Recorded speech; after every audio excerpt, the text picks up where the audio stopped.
Glória a Deus. Você pode sentar e eu convido você a abrir a sua Bíblia no livro do profeta Isaías, no capítulo 32. E para a gente começar com uma notícia boa, aqui no Distrito Federal está praticamente encerrada a apuração. Bolsonaro com mais de 56% dos votos.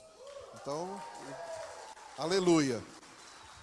O Distrito Federal já fez a sua parte. Agora é o resto do Brasil. E a outra notícia também muito boa é que a senadora Damares, ela foi eleita, viu?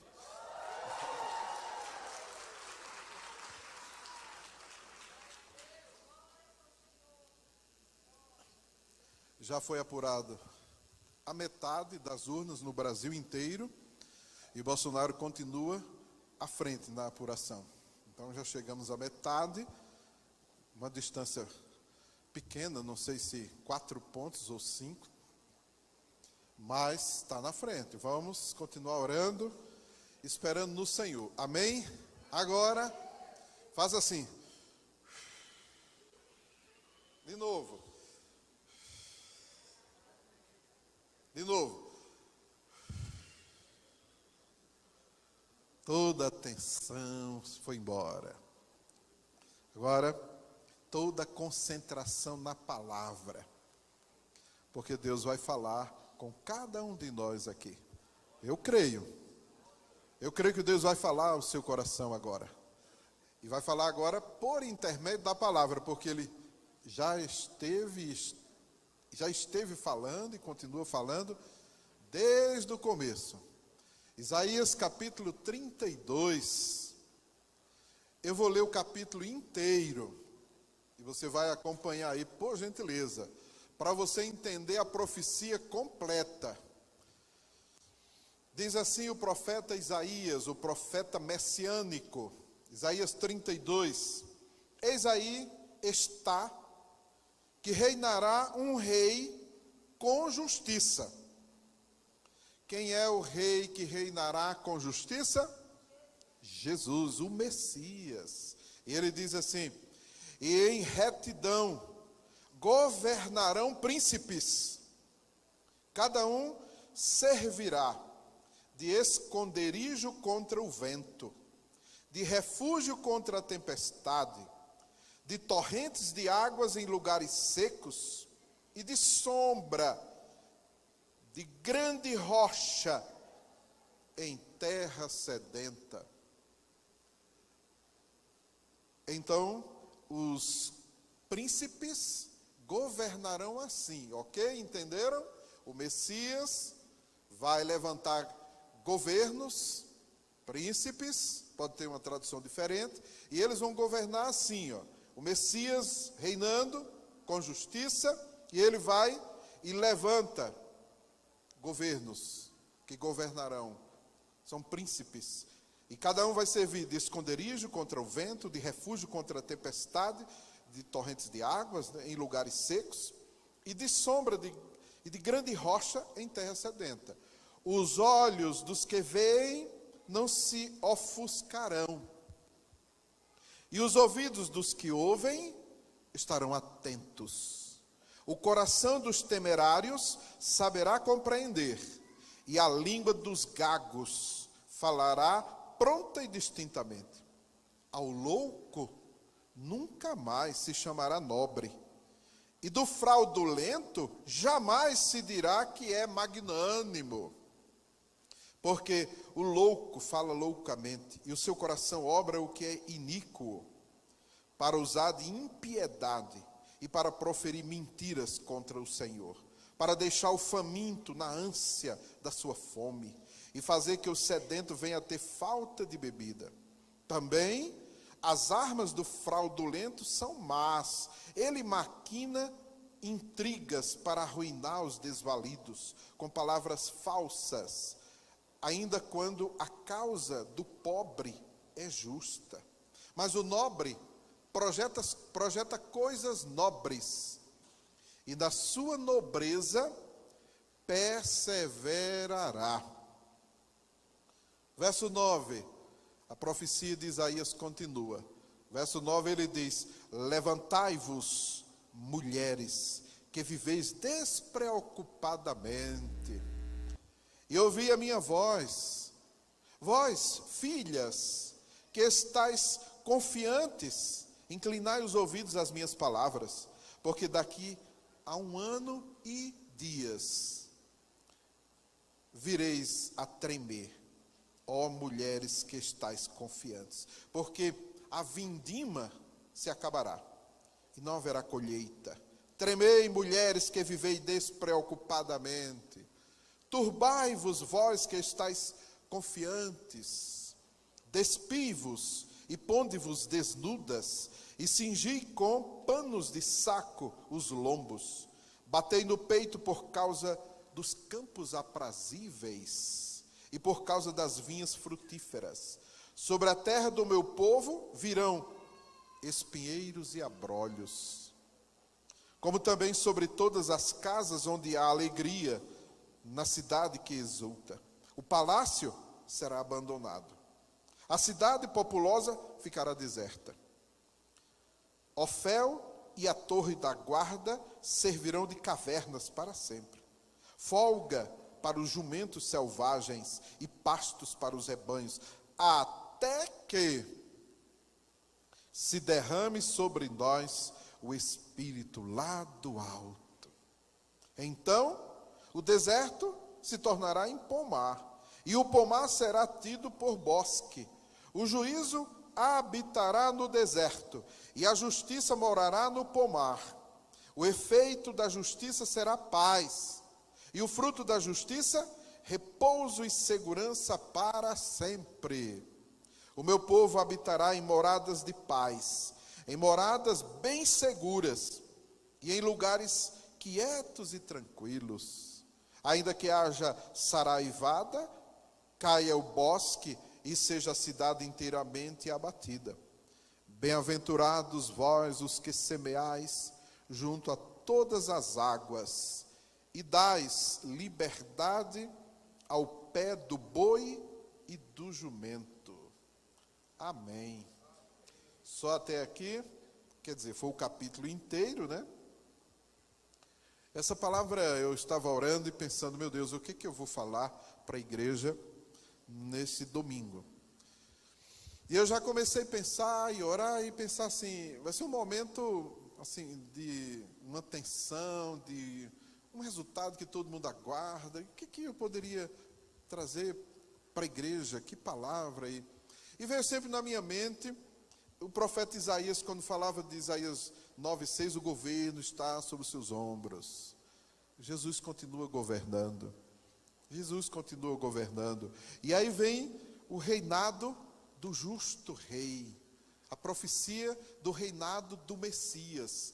E aí eu fiquei pensando e disse, esse é o texto para a meditação. Quando eu comecei a estudar o texto, capítulo 32, eu disse, toda essa profecia a igreja precisa ouvir.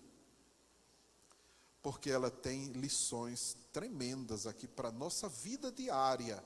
Não é apenas uma revelação de um texto profético que a gente vai pensar, quem sabe, vai acontecer ou... Não, é uma profecia e todas as profecias vão se cumprir. Muitas das profecias já de Isaías já se cumpriu. Onde é que se viu falar de uma virgem que daria luz? Uma virgem dando a luz?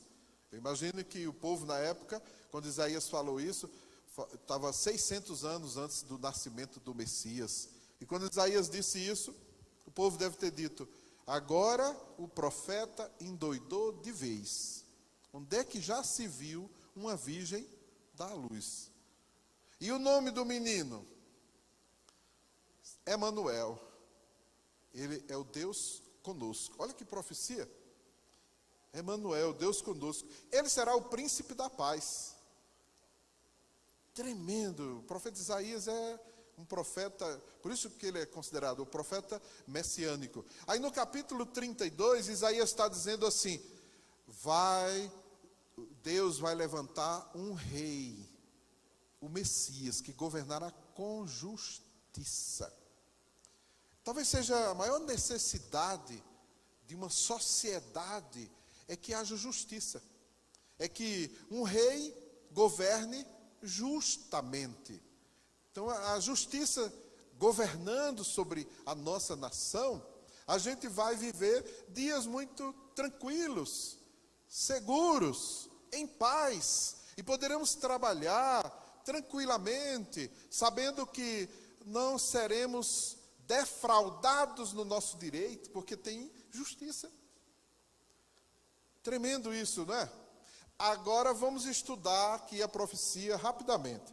Hoje eu vou passar rápido com essa palavra, e ela está toda aqui, para você anotar se assim desejar, e pode passar aí. Próximo passo aí, eu estou com o meu esboço aqui. Primeira coisa que eu quero dizer, essa revelação dessa profecia para a gente aprender. Primeira coisa, o Messias levantará príncipes que o ajudarão na implantação do seu governo e do seu reino. O Messias levantará príncipes que o ajudarão na implantação do seu governo. O verso 2 diz isso. E ele diz assim: em retidão governarão príncipes. O Messias vai levantar príncipes para governar. Deixa eu dizer uma coisa aqui para você. Eu quero declarar sobre a sua vida: você é um príncipe do Messias. Não pense que vai descer alguém do céu e não. Deus já está levantando esses príncipes e princesas para estabelecer o reino de Deus aqui na terra. Pode crer, receba mesmo essa palavra. O Messias, ele vai levantar príncipes, e os príncipes levantados pelo Messias servirão de esconderijo e refúgio para o povo necessitado. Então, qual vai ser o trabalho nosso como príncipes do Messias? Nós vamos ajudar na implantação do reino de Deus. Olha, é isso que a gente faz todo dia. Quando você vai fazer a sua célula, você lê a palavra de Deus, você está estabelecendo o reino de Deus sobre a terra. Você precisa entender a importância do seu trabalho para o Senhor. Na sua casa foi estabelecido uma agência do reino de Deus quando a célula chega. Então, se a gente pudesse enxergar, ver o mover de Deus do mundo espiritual, a gente ia enxergar isso. Você já viu um aplicativo que mostra todos os astros? Como é que é o nome daquele aplicativo? Como? Estelário. O Estelário, você baixa esse aplicativo e é um negócio impressionante. Ele mostra as estrelas todas do céu, os pontos que vão clareando.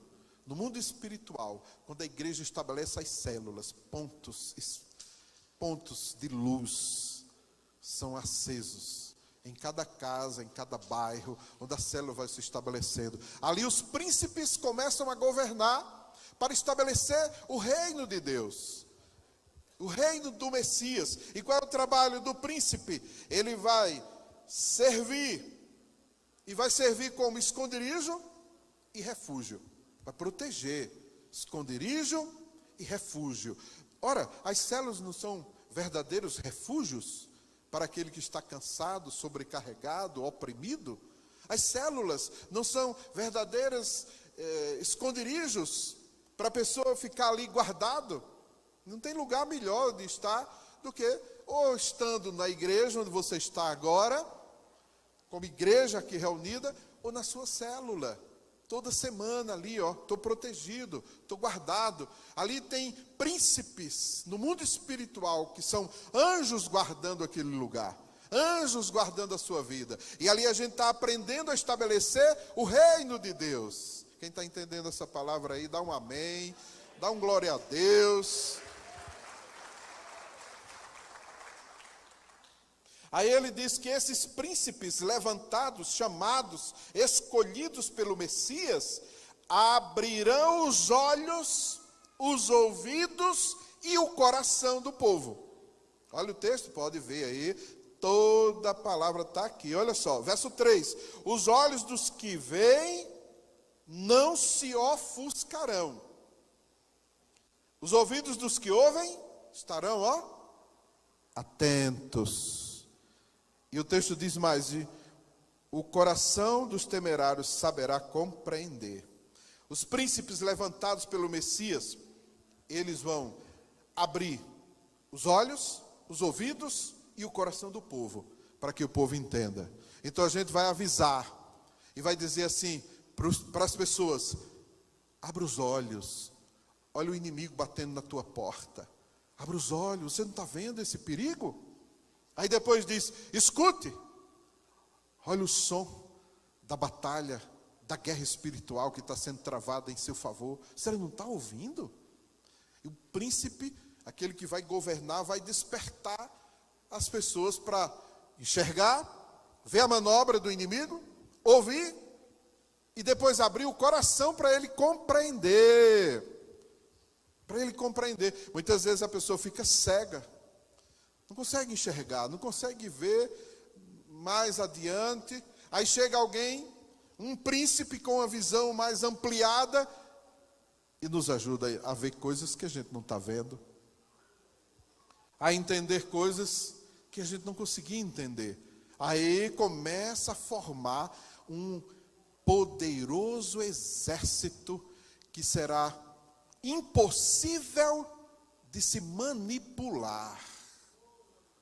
Quem entendeu aí, dá um amém, dá um glória a Deus. Aleluia.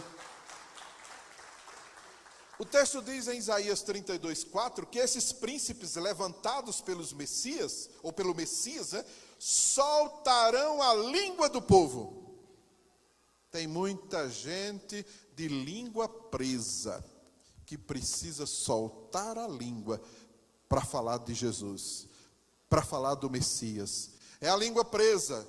Eu tenho vergonha. A sua língua está presa pela vergonha.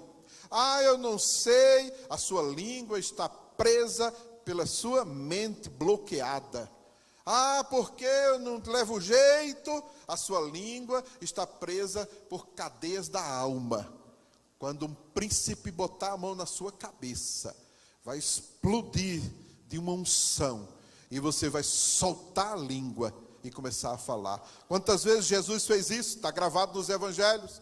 Botou a mão e a língua foi solta. Então era um surdo, mudo, não falava, não ouvia, porque havia uma atuação de demônios ali. E veio o Messias e cumpre o sinal de Isaías 32. E a pessoa volta a ouvir, volta a falar. Os príncipes levantados pelo Senhor vão abrir a mente, vão abrir a visão. Hoje a gente fala de coisas tão simples. Hoje a gente fala de questões políticas, e as pessoas não enxergam, elas não conseguem ver, está bloqueado aquilo ali, e você tem que ter muita paciência, e com muito amor, a pessoa vai enxergar. Agora eu estou vendo, agora eu comecei a ver, aí os meus olhos foram abertos, e o reino de Deus começa a ser implantado sobre a terra. Quem entendeu essa palavra? Os príncipes levantados pelo Messias denunciarão os loucos e os fraudulentos. Verso 4, verso 5.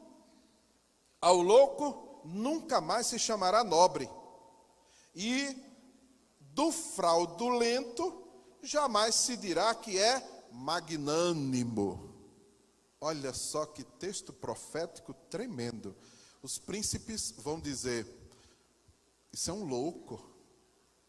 Isso é um louco varrido. Você não está percebendo essas loucuras, não?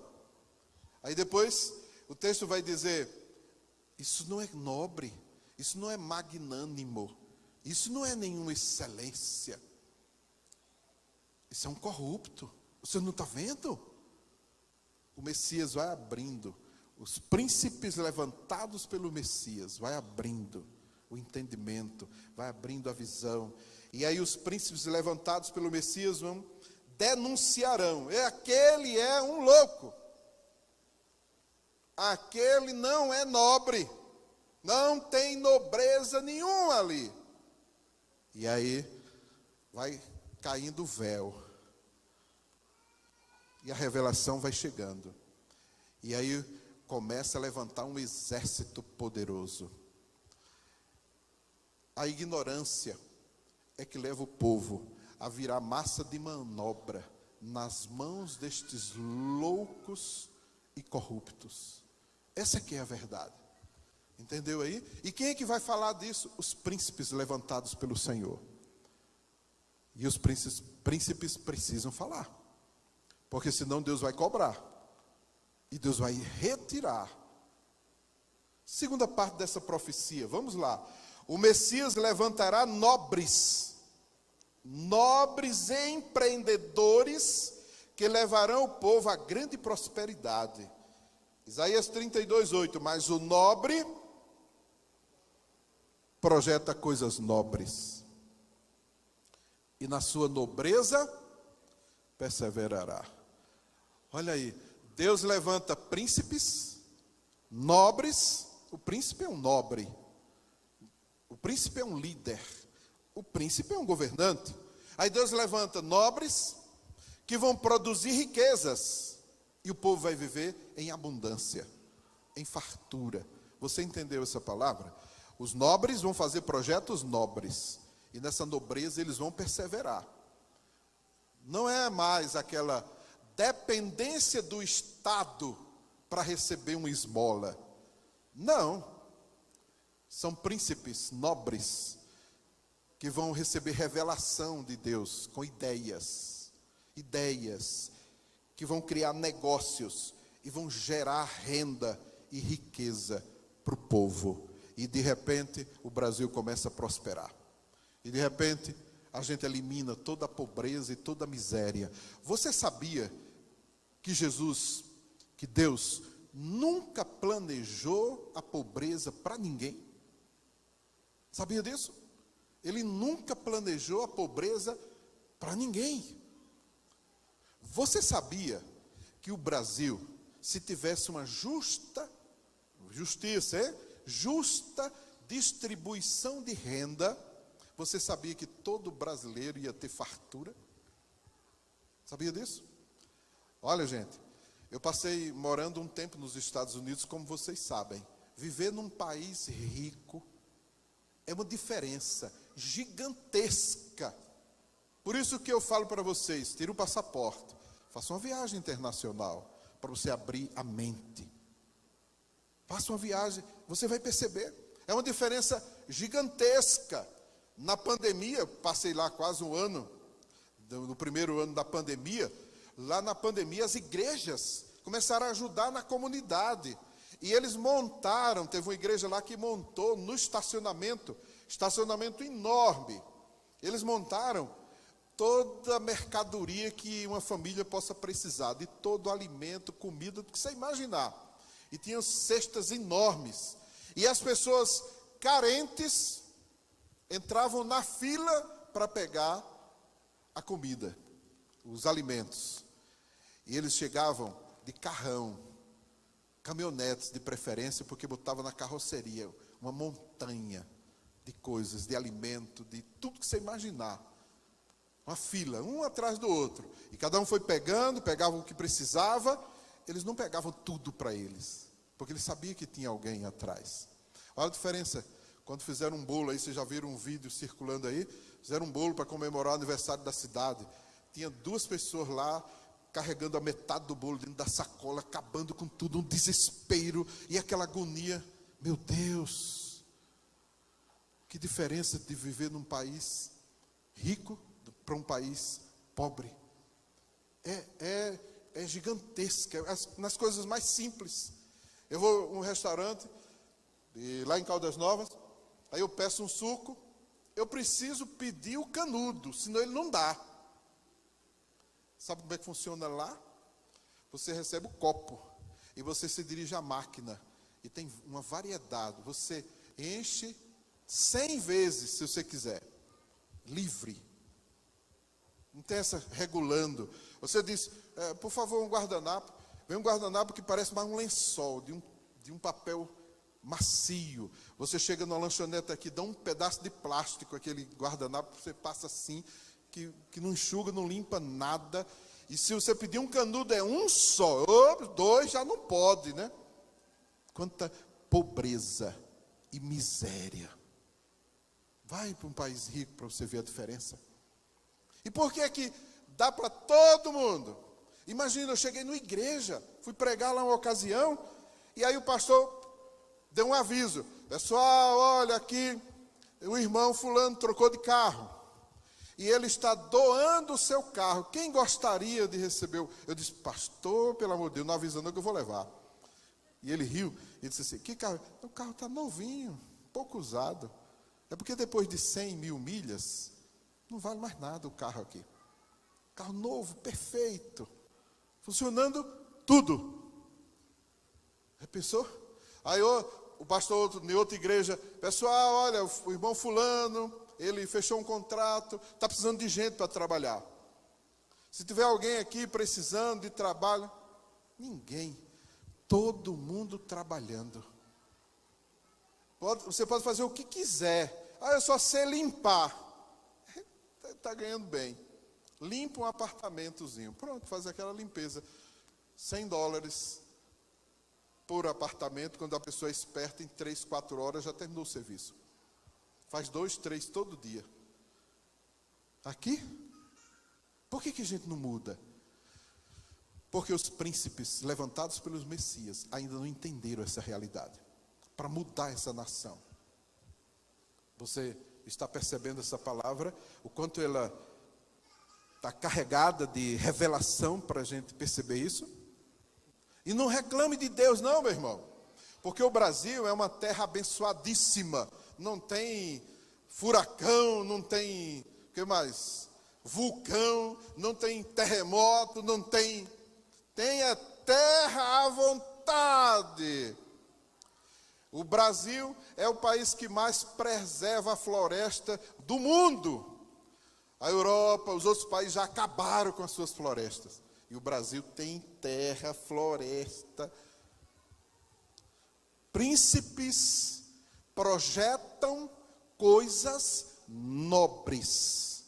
E nessa nobreza vai perseverar e vai atrair prosperidade para todo brasileiro. Quem crê nisso aí, é? Quem crê aí?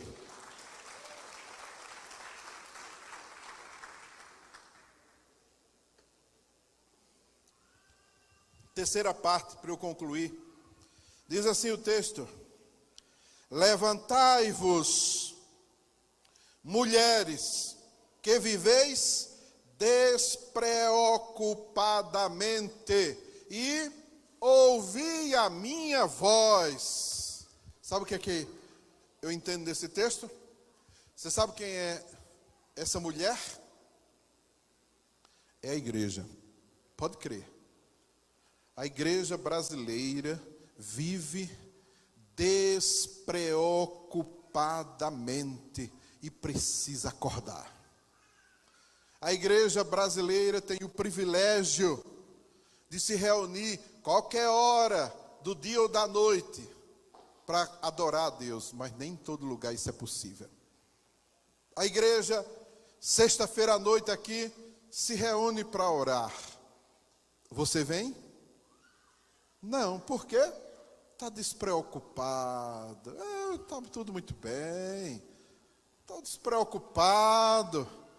Afinal, está tudo indo bem. Está assim a vida e vamos em frente. Deus vai despertar essa igreja. Diga amém. Deus vai trazer esse despertamento. O texto vai dizer: levantai-vos. Acorde, não é? Acorda, igreja que está vivendo despreocupadamente, e ouvi a minha voz.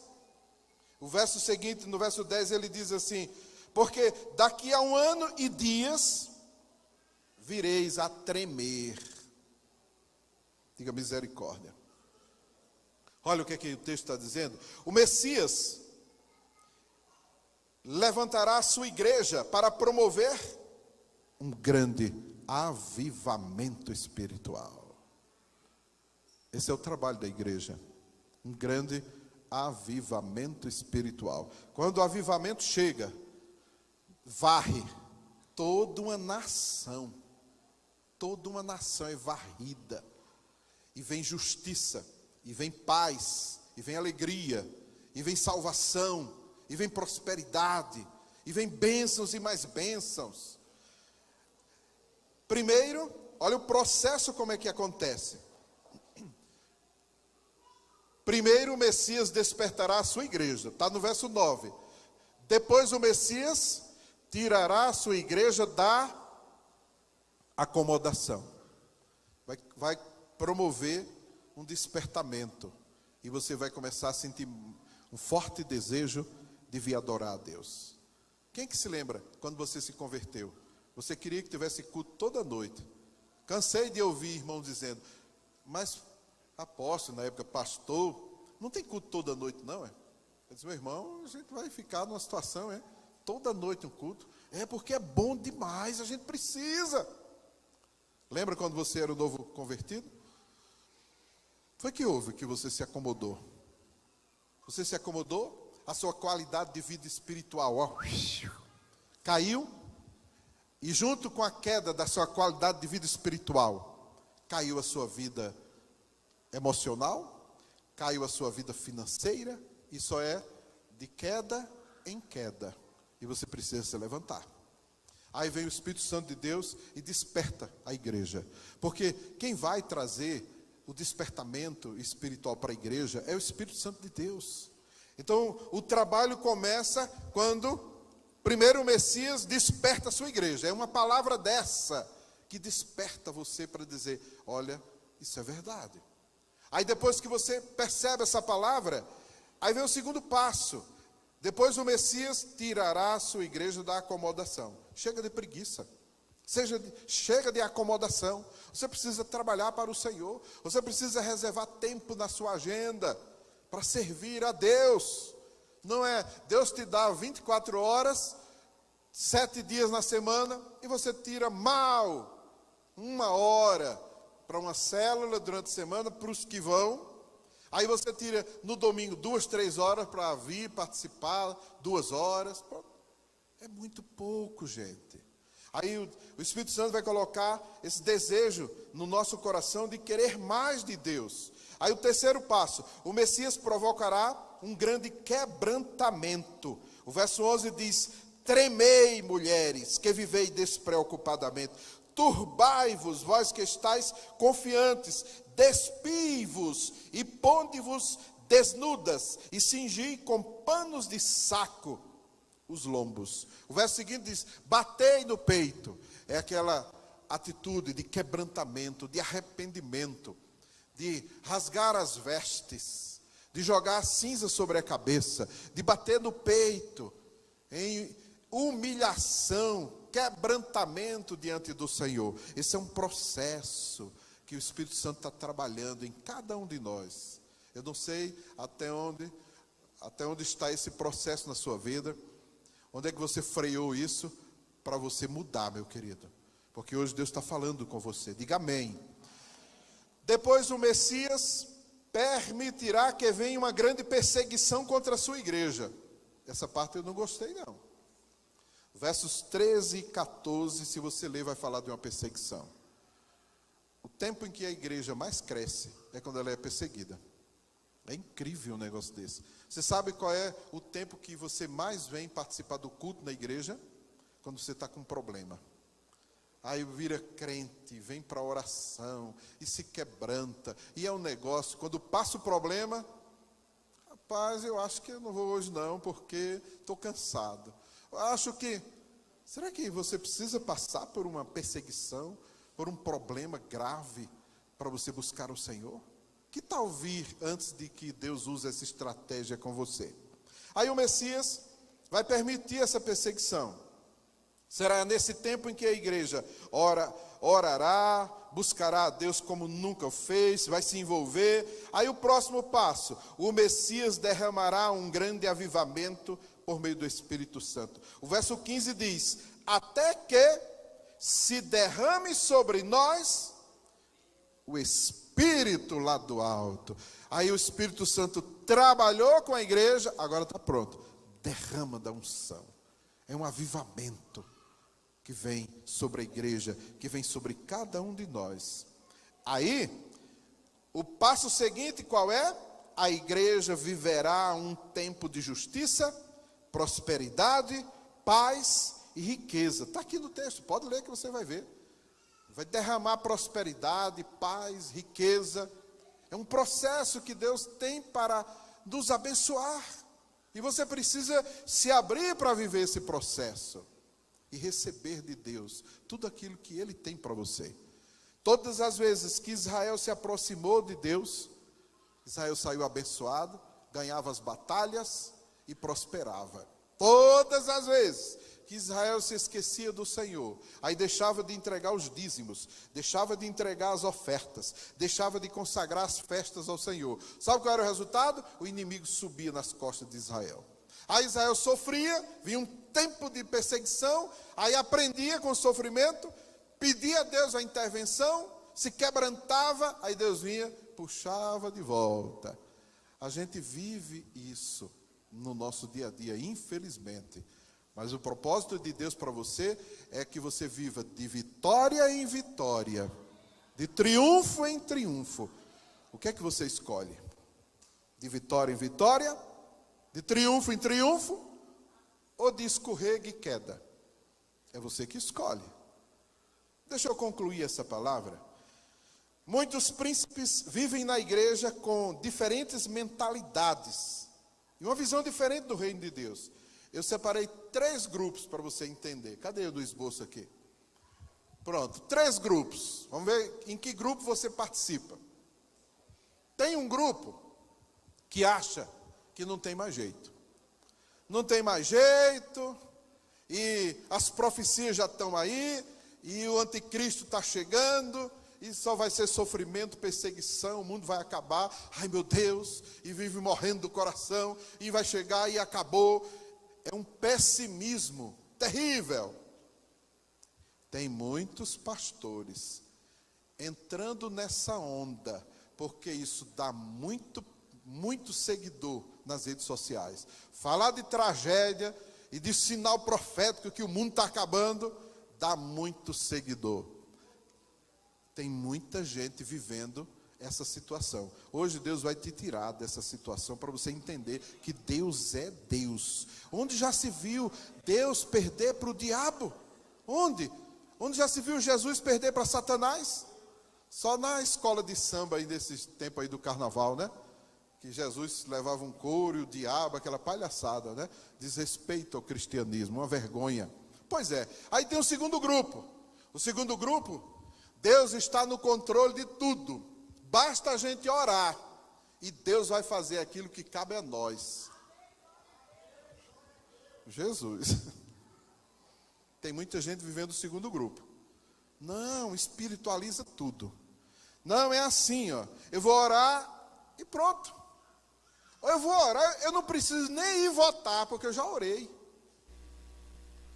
É a igreja acomodada. Quando Jesus foi ressuscitar Lázaro, ele foi lá e disse: tirem a pedra. Essa é a função de vocês, tira a pedra, que eu faço um milagre. Não, Senhor, é difícil tirar essa pedra. Tira a pedra. Se você não tirar a pedra, eu não faço o milagre. Eu cruzo os braços e vou ficar só esperando você. Você não orou? Você não pediu um milagre? Agora eu vou contigo. Não pasme, nem te espantes, que eu sou o teu Deus. Eu estarei com você por onde quer que andar. Mas você tem que andar. Você não tem que ficar, eu orei, agora não faço mais nada. Eu orei, a igreja orou, então não pode nem falar de política mais, porque já orou. Isso é meio que um farisaísmo, né? Não, não é assim que funciona. Olha lá. Deus está no controle de tudo, basta a gente orar e Deus vai fazer aquilo que cabe a nós fazermos. São acomodados, esperando cair do céu. Tem alguém aqui nesse grupo? Se prepare para pular para o terceiro grupo, viu? Porque o terceiro grupo entende da seguinte maneira: Deus está no controle de tudo, mas Ele levanta príncipes para governar. para abrir os olhos do povo, despertar a igreja e atrair o avivamento. Esse é o grupo que crê que Deus não perde para o diabo e que as portas do inferno não prevalecerão contra a igreja do Senhor. Esse é o grupo que age. Esse é o grupo que se levanta. Quando Moisés foi levar o povo e atravessar o mar, ele gritou: Senhor, e agora? Está tudo perdido. Que é isso, Moisés? Diga ao povo que marche. Porque quando a igreja marchar, Satanás vai recuar. Quando a igreja decidir fazer, não tem ninguém que impeça o agir do Deus Todo-Poderoso na vida da sua igreja. Mas enquanto a igreja não decidir ir lá, tirar a pedra, está fedendo, tem 3 dias, 4 dias, não importa. Deus vai fazer o milagre quando a igreja decidir se levantar. Se você crê nessa palavra, fique de pé. Aleluia, pode aplaudir mesmo ao Senhor.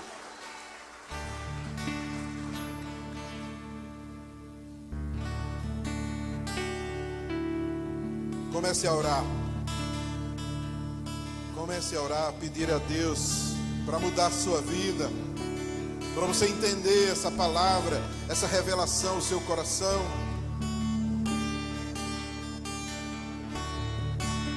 Aleluia, aleluia. E a profecia de Isaías nos diz, no verso 18, no finalzinho da profecia, Isaías diz assim: o meu povo, quem é povo de Deus, levanta a mão assim, ó. Tem uma palavra de Deus para você que é povo de Deus, é a igreja do Senhor. O meu povo habitará em moradas de paz. O meu povo habitará em moradas de shalom, paz, prosperidade, riqueza, abundância, fartura. O meu povo habitará em moradas de paz. E o texto ainda nos diz: meu povo habitará em moradas de paz. E depois ele vai dizer assim: em moradas bem seguras. Segurança, justiça, paz. E o texto ainda diz mais, ó, recebe aí no seu coração, que você é povo de Deus. O meu povo habitará em moradas de paz, em moradas bem seguras, e em lugares quietos e tranquilos. Ainda que, prestem bem atenção no final dessa profecia. Olha o que é que Deus está dizendo para a sua igreja: meu povo vai morar em moradas de paz, em lugares seguros, quietos, tranquilos. Ainda que haja saraivada, ainda que caia o bosque, e ainda que seja a cidade inteiramente abatida, Deus diz: eu garanto a segurança do meu povo. Ainda que a cidade caia aos pedaços, caia saraivada, chova canivete, eu vou manter você em paz, em prosperidade e em segurança. Só quem crê nessa palavra aí, vai tomar posse dela. Aleluia, aleluia. Agora, bota a mão assim sobre a sua cabeça. Eu quero profetizar essa palavra. Ela tem que entrar no seu coração, na sua mente, na sua cabeça, na sua casa, na sua vida, na sua família. Ó Deus Todo-Poderoso, em nome de Jesus, eu tomo posse dessa palavra para minha vida, minha casa, minha família, para minha igreja, para cada um dos meus discípulos, meu Deus, para cada uma das minhas ovelhinhas, Senhor. O meu povo habitará em moradas de paz, shalom, em moradas bem seguras e em lugares quietos e tranquilos, prosperidade, justiça, paz, lugar quieto, seguro, tranquilo. Ainda que esteja chovendo canivete, Senhor, ainda que esteja tendo saraivada, ainda que a cidade toda esteja inteiramente inteiramente abatida, mas o Senhor vai preservar a nossa casa, a nossa vida, a nossa família e a nossa igreja, porque somos príncipes escolhidos pelo Senhor, em nome de Jesus. Amém. Aleluia. Glória a Deus. Diga assim, ó: obrigado, Senhor, porque o Senhor falou comigo hoje, e eu tomei posse dessa palavra na minha vida, na minha casa, na minha família. Amém. Dá um aplauso bem forte a Ele. Aleluia. Deus abençoe sua vida. Uma semana de muita bênção. E vamos acompanhar aí.